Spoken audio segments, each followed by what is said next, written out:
Today's reading comes from Mark 11. As they approached Jerusalem and came to Bethphage and Bethany at the Mount of Olives, Jesus sent 2 of his disciples, saying to them, "Go to the village ahead of you, and just as you enter it, you will find a colt tied there, which no one has ever ridden. Untie it and bring it here. If anyone asks you, 'Why are you doing this?' say, 'The Lord needs it and will send it back here shortly.'" They went and found a colt outside in the street, tied at a doorway. As they untied it, some people standing there asked, "What are you doing untying that colt?" They answered as Jesus had told them to, and the people let them go. When they brought the colt to Jesus and threw their cloaks over it, he sat on it. Many people spread their cloaks on the road, while others spread branches they had cut in the fields.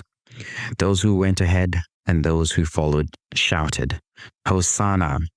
Blessed is he who comes in the name of the Lord. Blessed is the coming kingdom of our father David. Hosanna in the highest heaven." Jesus entered Jerusalem and went into the temple courts. He looked around at everything, but since it was already late, he went out to Bethany with the 12. The next day, as they were leaving Bethany, Jesus was hungry. Seeing in the distance a fig tree in leaf, he went to find out if it had any fruit. When he reached it, he found nothing but leaves, because it was not the season of figs. Then he said to the tree, "May no one ever eat fruit from you again." And his disciples heard him say it. On reaching Jerusalem, Jesus entered the temple courts and began driving out those who were buying and selling there.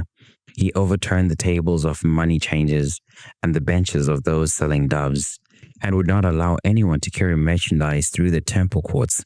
And as he had taught them, he said, "Is it not written, 'My house will be called a house of prayer for all nations,' but you have made it a den of robbers."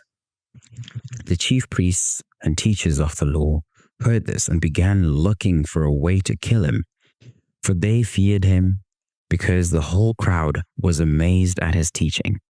When evening came, Jesus and his disciples went out to the city.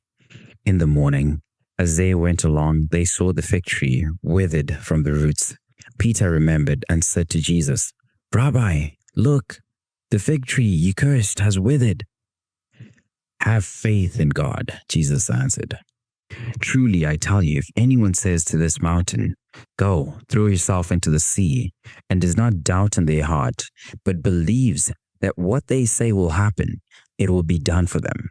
Therefore, I tell you, whatever you ask for in prayer, believe that you have received it, and it will be yours. And when you stand praying, if you hold anything against anyone, forgive them, so that your Father in heaven may forgive you your sins." They arrived again in Jerusalem, and while Jesus was walking in the temple courts, the chief priests and the teachers of the law and the elders came to him. "By what authority are you doing these things?" they asked. "And who gave you authority to do this?" Jesus replied, "I will ask you one question. Answer me, and I will tell you by what authority I am doing these things.